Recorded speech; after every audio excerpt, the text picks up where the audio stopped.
వాతావరణ కాలుష్యం వల్ల ఊపిరితిత్తులకు సంబంధించిన వ్యాధులు వస్తున్నాయని అంటున్నారు డాక్టర్లు. ఈ సమస్యలకు పూర్తి స్థాయిలో వైద్యం అభివృద్ధి చెందాల్సి ఉందంటున్నారు. ఇక జర్మనీలో రీసెర్చ్ చేస్తున్న తెలుగు పల్మనాలజిస్టు జర్మనీలో institute of lung health IIT హైదరాబాద్తో కలిసి bio engineering centre of excellence ను ప్రారంభించారు. పల్మనాలజీ సమస్యలపైన పూర్తి స్థాయిలో రీసెర్చ్ చేస్తున్నామని అంటున్నారు డాక్టర్లు. అందుకు సంబంధించి మరింత సమాచారం సంగారెడ్డి నుంచి శ్రీధర్ అందిస్తారు. ఎక్కువగా వాతావరణ కాలుష్యం కారణంగా చాలామందికి శ్వాసకోశ వ్యాధుల బారిన పడుతున్నారు. ఒకవైపు చలి కావచ్చు, పొగమంచు కూడా ఈ ప్రాంతంలో ఎక్కువగా ఉంటుంది. సో దీని నుంచి ఎట్లాంటి జాగ్రత్తలు తీసుకోవాలో మనం తెలుసుకుందాం.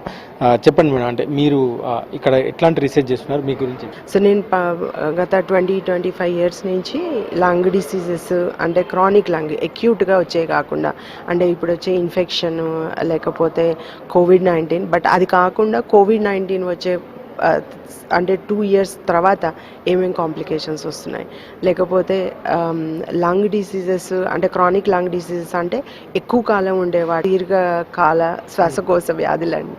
సో అవి ఏవైతే ఉంటాయో అవి లంగ్ ఫైబ్రోసిస్, వాటి వల్ల ఏంటంటే లంగ్ చాలా స్టిఫ్గా అయిపోవడం, లేదా లంగ్ ఫంక్షన్ యూనిట్స్ ఏవైతే గాలి తీసుకునే ఉంటాయో COPD అనే దానిలో ఎంఫసిమాలో పెద్ద కావడం వల్ల ఏంటంటే గాలి ఎక్స్చేంజ్ సరిగ్గా కాకపోవడం, ఇలాంటివన్నీ లంగ్ ఫంక్షన్ ప్రాబ్లమ్స్ ఉన్నాయి. ఇప్పుడు ఏంటంటే చాలా లంగ్ డిసీజెస్లో ఏంటంటే ప్రాబ్లం అండి, చాలా తక్కువ జెనెటిక్, ఎక్కువగా మనం ఉండే ఎన్విరాన్మెంట్ వలన ఇన్ఫ్లుయెన్స్ అవుతాం. సో మీరు చెప్పినట్టు పొల్యూషన్, ఎయిర్ పొల్యూషన్ వలన ఇప్పుడు మనము 4th బిగ్గెస్ట్ సిటీ కాబోతుంది. హైదరాబాద్ కూడా one of the highest air pollution, లేకపోతే ఢిల్లీ కానీ. సో వాటిలో ఏంటంటే మన లంగ్స్ ఎఫెక్ట్ అయ్యి దానివల్ల ఇదేదైనా నెక్స్ట్ కోవిడ్ లాంటిది హిట్ అయినా లేకపోతే ఇంకేదైనా ట్రిగ్గర్ వచ్చినప్పుడు ఏంటంటే చాలా ఫాస్ట్గా రెస్పాండ్ అయ్యి ఇంకా వర్స్ట్గా లంగ్ స్ట్రక్చర్ మొత్తం, అంటే ఏదైతే మన లంగ్ ఆర్కిటెక్చర్ ఏదైతే ఉంటుందో అది డిస్టర్బ్ అవడానికి ఛాన్సెస్ ఉందండి. కానీ ఎయిర్ పొల్యూషన్ కూడా చేయబోతున్నాము. అట్లే మైక్రో ప్లాస్టిక్స్ వర్క్ కూడా చేస్తున్నాం. మనమేమో plastics, micro and nano plastics అంటారు. మనం ప్లాస్టిక్స్ అంటే బయట ఉన్నాయి కాకుండా చిన్న పార్టికల్స్ ఇంక్లూడింగ్ లిప్స్టిక్స్ ఇవైతే ఏవైతే ఉంటాయి చాలా, లేదా టీ బ్యాగ్స్లో కూడా మైక్రో నానో ప్లాస్టిక్స్ ఉంటాయి. వీటన్నిటి వలన మొత్తం ఏంటంటే ఫస్ట్ డిస్టర్బెన్సెస్ అవుతాయి చిన్నగా, మనకు అవి కనపడవు. కానీ ఆ తర్వాత ఇంకేదైనా పెద్ద హిట్ వచ్చినా, ఏదైనా ఇన్ఫెక్షన్ వచ్చినా కానీ, లేకపోతే ఇంకేదైనా ఇప్పుడు మళ్ళీ ఇంకొకసారి కంటిన్యూస్గా ఎక్స్పోజ్ అయినా కానీ ఈ వెదర్ చేంజెస్కి వాటన్నిటికీ వల్ల ఏమవుతుంది అంటే మనం ఎప్పుడైతే 50 ఇయర్స్లో రావాల్సిన లంగ్ డిసీజ్ 40కే రావచ్చు. ఇప్పుడైతే 5 to 5 ఇయర్స్ అనుకుంటున్నామండి. బట్ మేబీ ఇంకొంచెం అంటే అట్లీస్ట్ ఒక ప్రోటోటైప్కి రావచ్చేమో, బట్ లేదా ప్యాచెస్ అదొకటి. బట్ ఇంకా షార్ట్ డ్యూరేషన్లో ఆలోచిస్తుంది ఏంటంటే డ్రగ్ డిస్కవరీ కోసం అనేసి ఈ లంగ్ ఇక్కడున్న బయో ఇంజనీరింగ్ టెక్నాలజీని యూజ్ చేసి లంగ్ అనే చిప్ స్మాల్ చిప్స్ లేదా స్మాల్ లంగ్ సెల్స్ని ప్రింట్ చేసి వాటిని డ్రగ్ టెస్టింగ్ ఏమైనా యూజ్ చేయొచ్చా, అది ఇప్పుడు లేదు. సో అది కూడా ఒక టెక్నాలజీ తీసుకురావాలని సార్.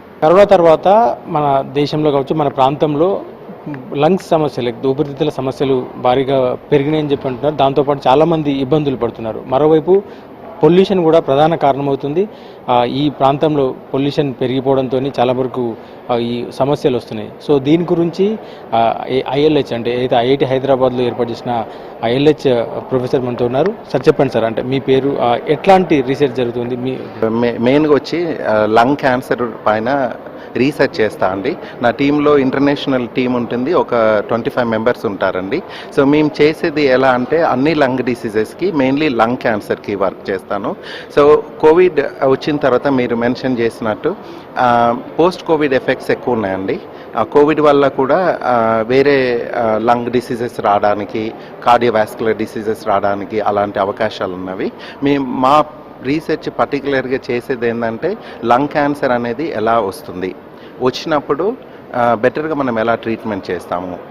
2 డెకేడ్స్ లేదా 3 డెకేడ్స్ నుండి చాలా రీసెర్చ్ జరిగిందండి. మనకు బెటర్ ట్రీట్మెంట్స్ ఉన్నాయి, కానీ ఒక 20-25% పేషెంట్లు మంచిగా రెస్పాండ్ అవుతున్నారండి. మిగతా 70% ఆర్ 75% పేషెంట్ రెస్పాండ్ అవ్వట్లేదు. ఎందుకు అవ్వట్లేదు? సో ఏమి మెకానిజమ్స్ ఇన్వాల్వ్ అయి ఉన్నాయి? లంగ్స్ ఇష్యూస్ని డయాగ్నోజ్ చేయడంలో కావచ్చు, ట్రీట్మెంట్ చేయడంలో కావచ్చు, మనం ప్రపంచంతో పోలిస్తే ఏ స్థాయిలో ఉందండి భారత్? ఇండియా కూడా చాలా అడ్వాన్స్డ్ ఉందండి. మనం కూడా బాగా చేస్తున్నాము. మేము కాన్ఫరెన్సెస్కి వెళ్తామండి. ఇంటర్నేషనల్ కాన్ఫరెన్సెస్ ఉంటాయి. మన ఇండియన్ ఇన్స్టిట్యూట్స్ ఫర్ ఎగ్జాంపుల్ ఇక్కడే ఐఐటి హైదరాబాద్ కానీ మిగతా ఇన్స్టిట్యూషన్స్ కానీ అందరూ వస్తారండి. మేము వాళ్ళతో కూడా కొలాబరేట్ చేస్తున్నాము. సో మనం కూడా బాగా చేస్తున్నామండి.